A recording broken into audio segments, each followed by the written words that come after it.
Audax Randonneurs Alemannia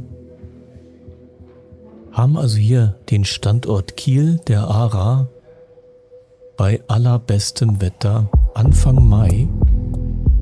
Es wird eine wundervolle Tour werden.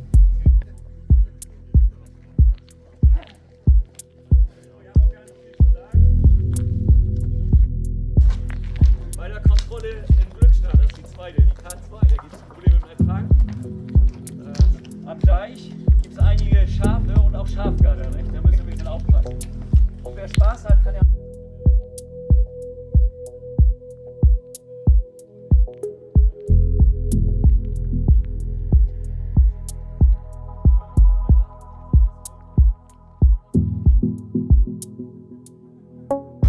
Die anderen checken noch ein. Bisschen über 50 Leute. Und es geht auf den 400er mit einer ganz tollen Strecke. Das Brevet heißt zum Wattenmeer.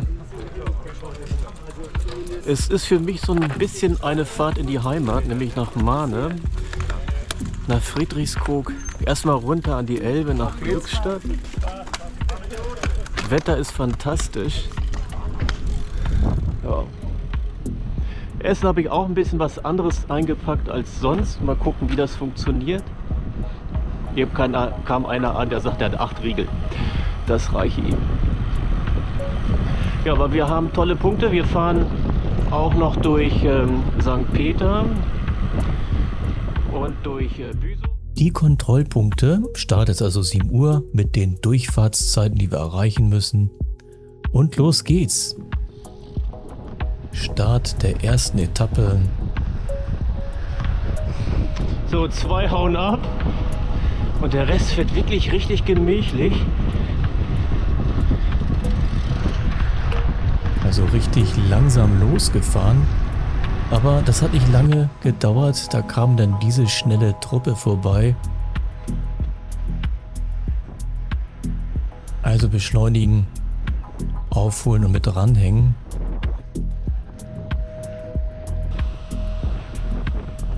Bis zum ersten Kontrollpunkt bleiben wir zusammen. Dann wird sich die Gruppe ziemlich auflösen. Oi, oi.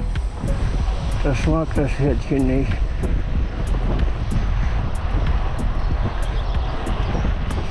Also einmal durch Preetz durch. Hab mich einholen lassen. 12 Leute sind wir jetzt.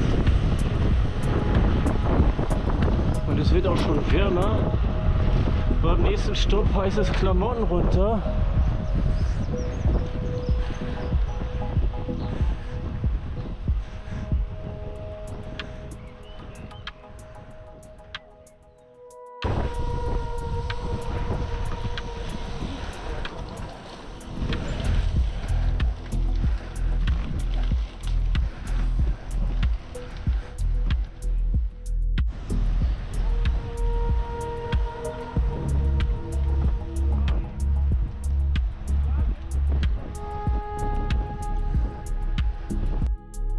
Geht also erstmal südlich von Kiel runter.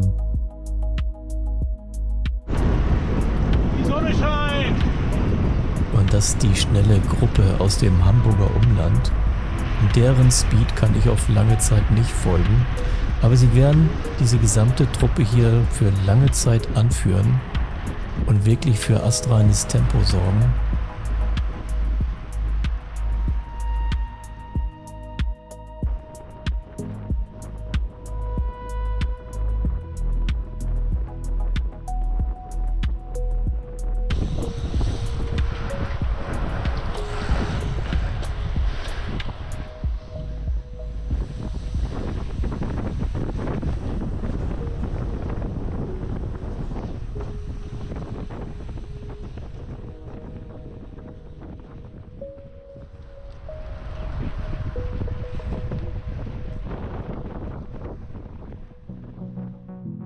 Und es geht wie üblich über die kleinen schönen Wege mit gutem Teer durch wunderschöne Natur.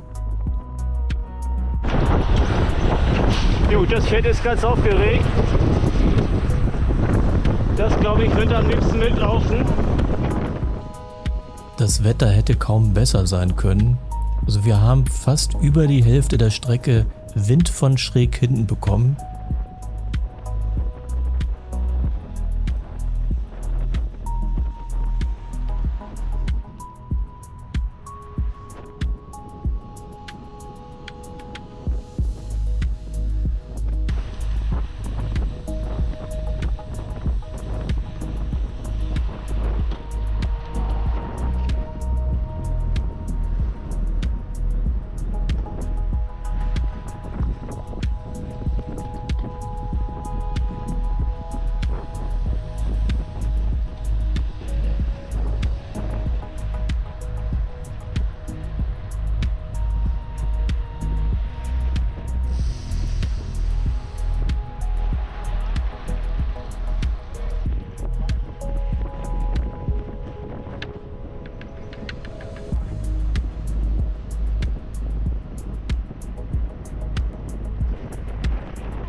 Die Schwentine.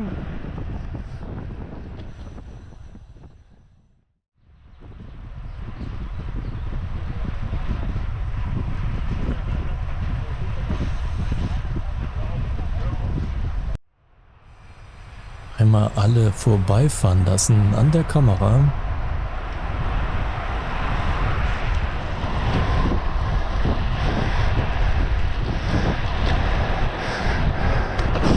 Ja, der Rest ist da hinten. Hängt nicht richtig dran.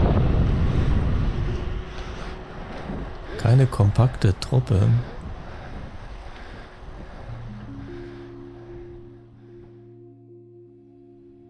Und wir fahren wieder ein bisschen schneller.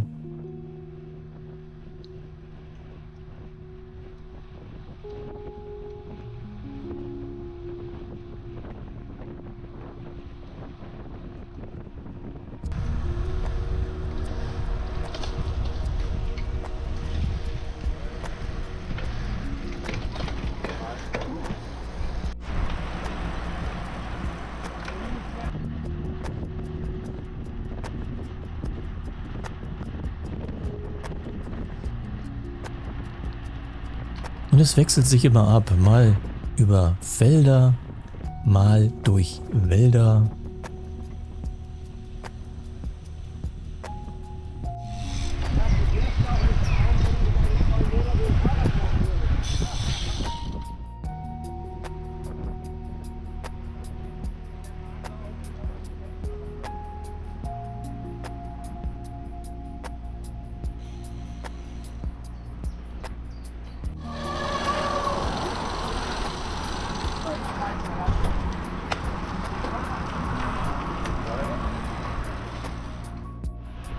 Entlang von großen, wunderschönen Rapsfeldern.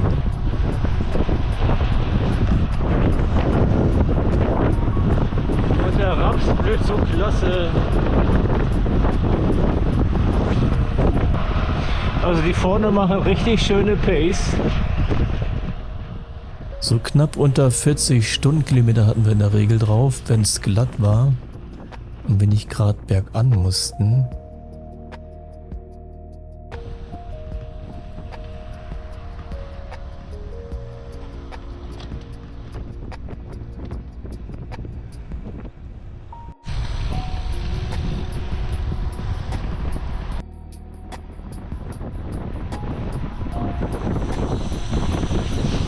So, wie hieß es eben?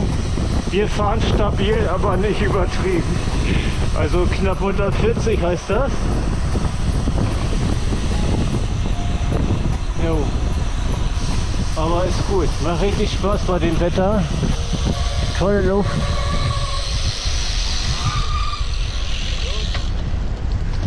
Also sind schon fast vor Bo steht, der ersten Kontrolle.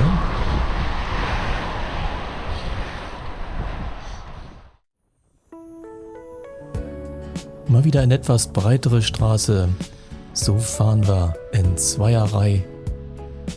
Schön kompakt. Prima für Windschattenfahrten.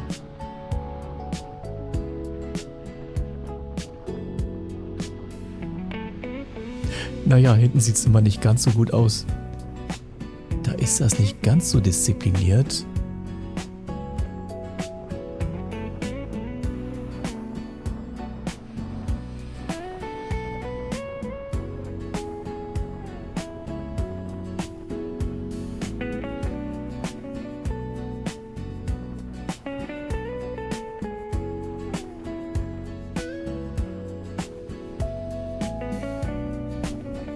Einmal über die Autobahn, über die A7 rüber.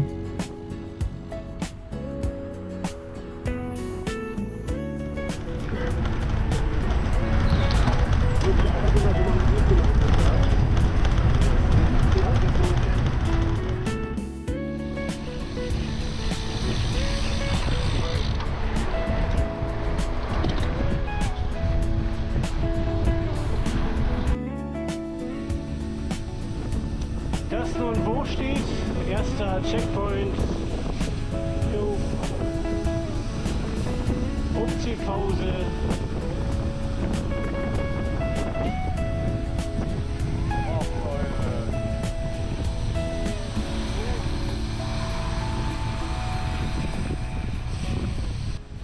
Ich hatte mich wenigstens auf eine kleine Pause gefreut. Wollte was essen, eine Kleinigkeit zumindest. Und so rauschen wir in Bostedt rein. So Kontrolle 1 bei Kilometer 64. Jo, ich tippe mal, wir sind die Ersten. Ich glaube, hier war keiner vor uns schon hier. Muss man hier ein Bild machen oder was? Lass ja. Ja, und ich stempel ja auch mal eine Brevetkarte. Das machen ja nur noch wenige. Die meisten machen das alles digital mit der E-Brevetkarte. Ja, man muss die also erstmal rein. Danach dann raus mit dem E-Brevi-Stempel. Und obwohl ich wirklich zügig war, ich kam raus, die anderen waren weg. Also die waren wirklich super schnell. 9:12 Uhr, erster Kontrollpunkt. Die machen ja gar keinen Break.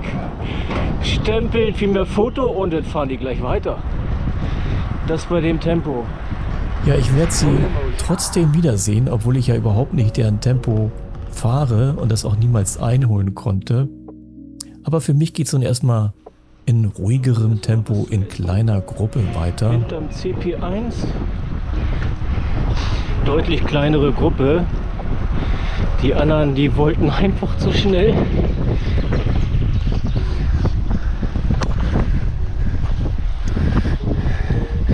Wohl bekommt. Und so habe ich dann meinen ersten Snack, also ein Brötchen, auf dem Rad verdrückt.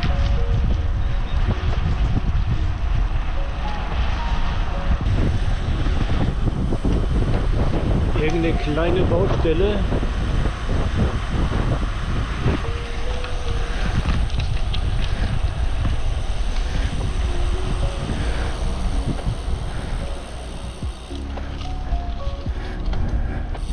Ja, ich denke mal, unsere Vorgänger haben schon aufgemacht, die Tore.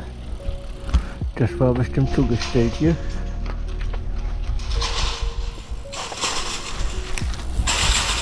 Eieiei.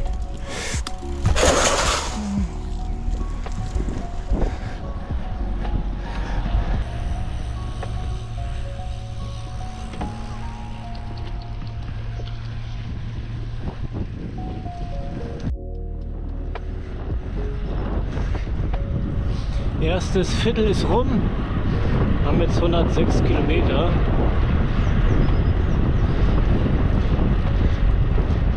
Und das bei allerbestem Sonnenschein. Aber sind eine kleine Gruppe, ist noch keiner aufgeschlossen.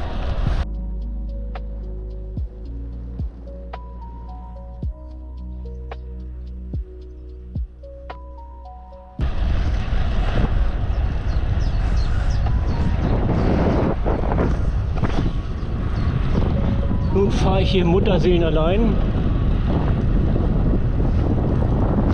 Und noch ein paar Kilometer bis zum Kontrollpunkt Nummer 2.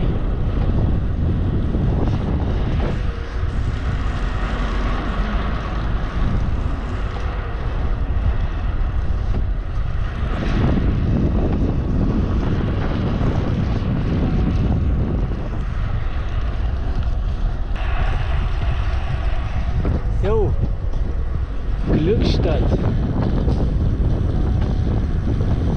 Bei der Fähre über die Elbe. Die ganz schnelle Truppe ist eben vorbeigehuscht. Die ist ja nochmal nach Hause gefahren zu einem. Hat da Kaffee getrunken. Aber deren Speed will ich nicht mehr mitfahren. Es zwackt nämlich wieder bei mir. Das heißt, wenn da keiner ist, jetzt gleich werde ich da eine längere Pause machen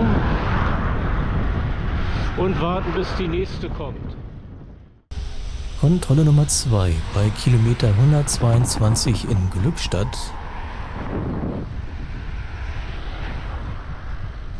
Wieder Stempel besorgen. Ach, und die Uhrzeit, können Sie die dazu schreiben? Die aktuelle Uhrzeit da unter?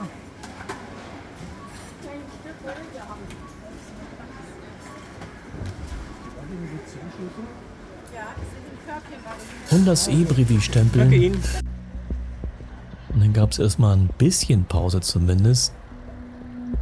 Na, ich hatte also wieder wie üblich wahrscheinlich übertrieben. Bin dann doch zu schnell mitgefahren. Und habe dann wieder meine Probleme im Magen bekommen. Hab dann da jetzt ein paar Kartoffeln anfangs gegessen, was gut geklappt hat. Und habe hier noch ein paar Aufnahmen gemacht, wie dann weitere Teilnehmer ankamen und sich hier auch umgezogen und dann versorgt haben.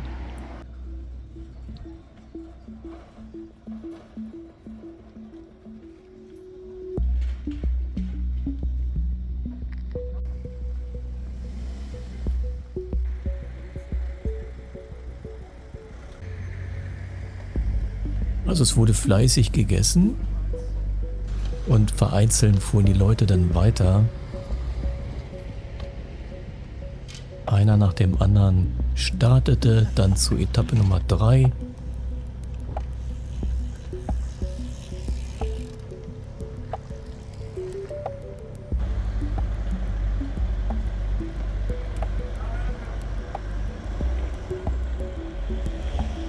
Und das Wasser wurde wieder aufgefüllt. Machst du heute noch Fotos oder? Dann gab es Maltodextrin da rein. Für ordentlich Kohlenhydrate aus der Flasche.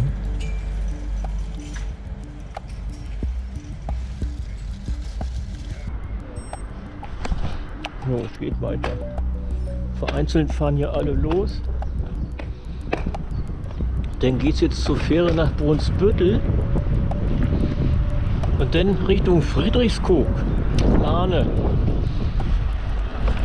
Und dann an die Nordsee. Start zu Etappe 2. Durch Glückstadt durch. Ein schönes kleines Städtchen. Nochmal ein Blick auf die Wetterkarte. Man sieht also wunderbar, wie schön wir immer noch Rückenwind bekommen. Der Wind kam also so südöstlich, ideal, ab Kiel, so ein bisschen Wind immer von hinten schräg.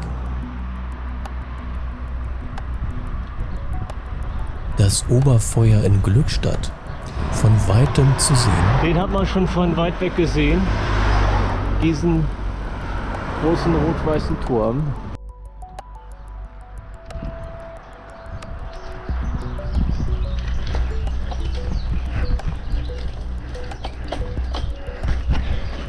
Mal gucken, ob wir was von der Elbe sehen gleich. Wir fahren nämlich schon parallel dazu entlang.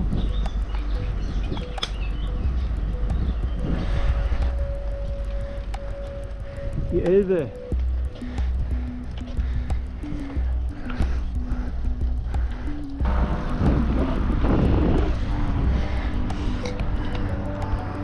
Die Stör, das Störsperrwerk.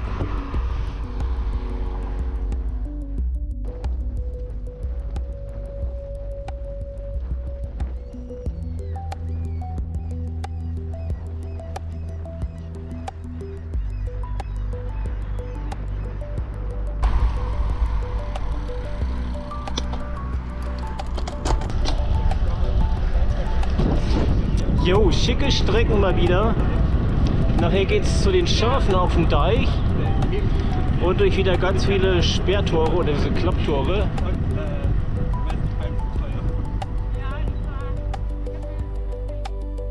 Also nichts für Top-Zeiten. Teilweise sind die Straßen so, dass man da jetzt nicht durchrasen kann. Und auch die vielen Tore nachher werden also der Speed im Durchschnitt deutlich reduzieren.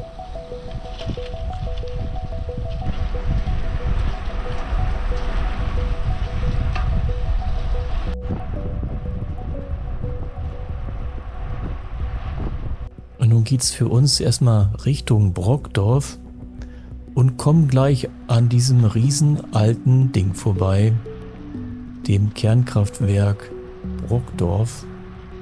Den Älteren sicherlich sehr gut bekannt noch.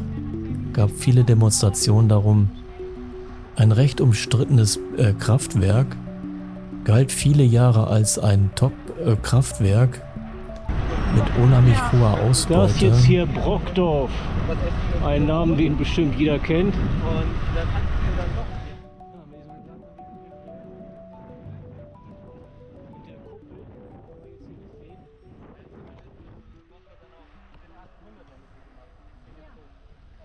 Hier rein. Oh. Oh, da ist besetzt.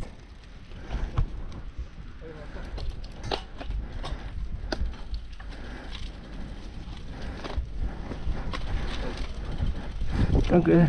Und für uns geht es nun wieder hoch zum Deich mit wundervollem Blick auf die Unterelbe. Dann gibt es gleich Elbe zu sehen.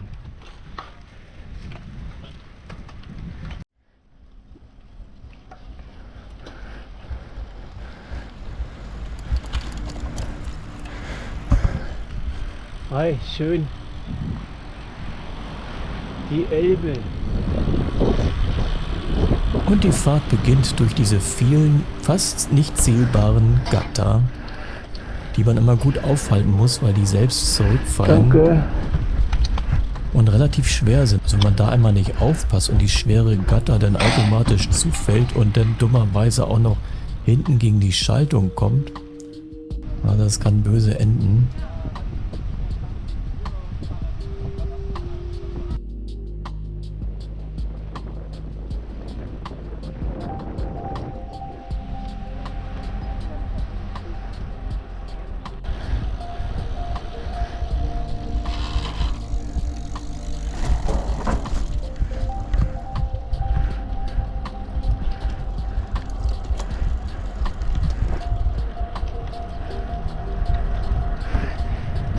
Die genießen die Sonne hier, dösen hier überall rum.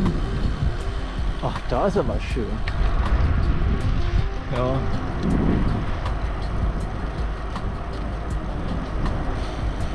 Und man muss aufpassen, wenn man Pech hat, laufen die einem direkt vor Schrat. Vor allem die Kleinen. Ja, wenn die also von der Mami getrennt sind, Mama noch schnell rüber rennt, dann wollen die Kleinen hinterher. Danke. Und dann, genau, es kommt hin und wieder zu kleinen Crashes, Fahrrad und Schaf. Aber in unserer Gruppe zum Glück nicht.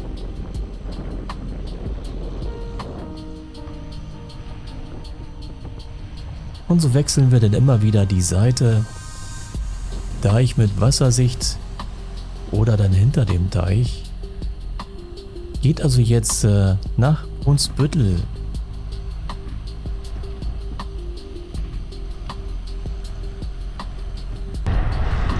Brunsbüttel geht gleich über den NOK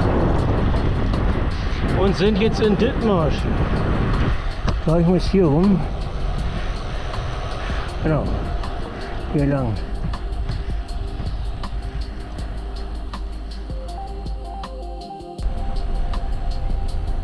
Die Kanalfähre in Brunsbüttel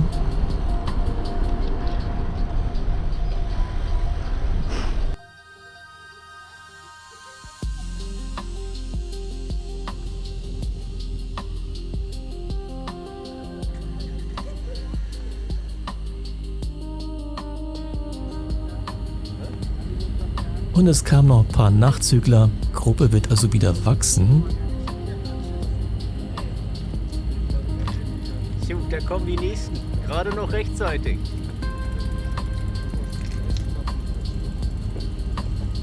Und ich habe den Break genutzt und meine Nudeln ausgepackt.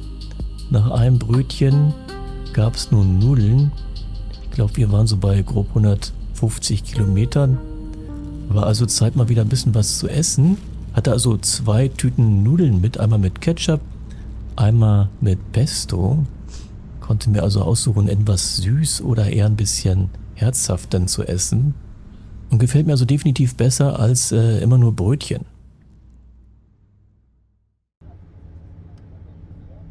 Ein Blick auf die Schleusen in Brunsbüttel, gerade mit regem Verkehr.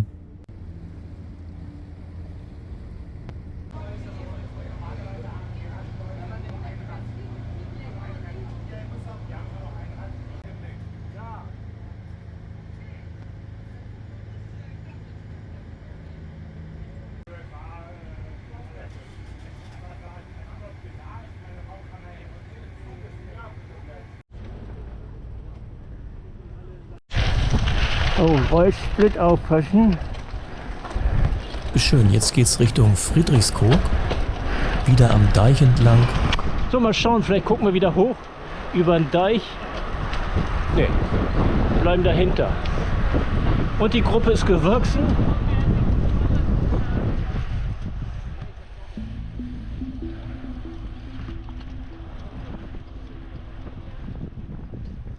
Bei Klaus Hamburg. Ja, da bin ich auf der Langfahrt. Ja. Das ist wieder. Und so bleiben wir bis Friedrichskoog Spitze in der Regel jetzt hinter dem Deich. Mit Blick auf die Felder. Fahren jetzt also bis Friedrichskoog Spitze. Auf diesem landwirtschaftlichen Weg hinter dem Deich. Eigentlich ohne Autos. Kann man prima zusammen parallel fahren. Und ein bisschen plaudern während der Fahrt.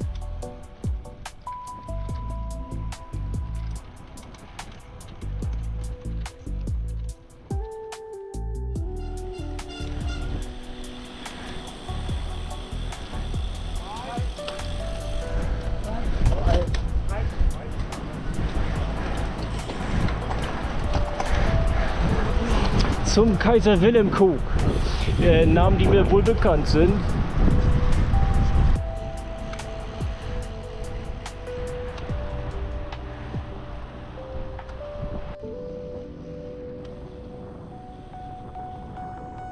Also in einem schönen, ruhigen Tempo fahren wir nun langsam Richtung Norden. Immer noch so ein bisschen Wind von hinten. Also Friedrichskoog und da wohin fahren, das nennt sich Friedrichskoog Spitze. Ein schöner Punkt, um Watt laufen zu können.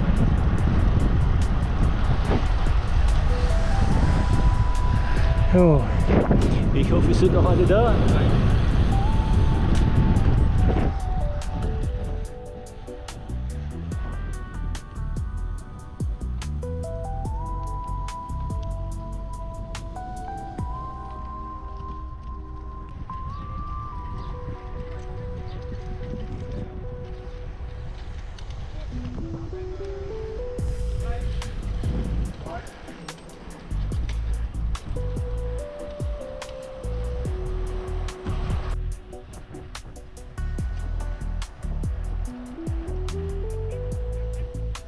Ja, das hat so gut gerochen da.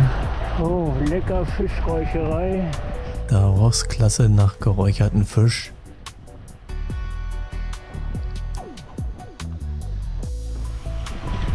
Kontrolle Nummer 3 in Friedrichskoog Spitze.